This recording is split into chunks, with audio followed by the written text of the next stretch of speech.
No one knows the exact origin, but one popular story goes hundreds of years ago. At that time, during the plague in Europe, people believed that sneezing is a sign of serious illness.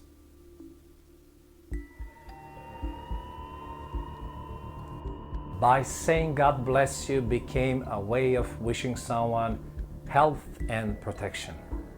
Another old belief was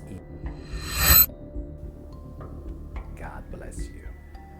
Some people believe that when sneezing, your soul is leaving your body and evil spirits are getting in. So God bless you was a way to save someone from that evil spirit. Hey, calm down, calm down. No evil spirits, it was a long time ago. So today we say shorten bless ya if you're sneezing, and if someone sneezes, say bless ya. It's very polite.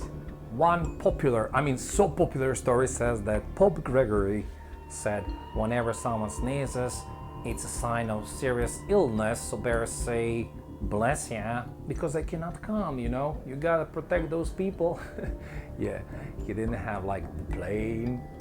But anyway, if someone sneezes today, say bless ya. It is so polite. Don't say shh, be silent. That's bad. All right, so like, subscribe, and see you next time. More bizarre stories are about to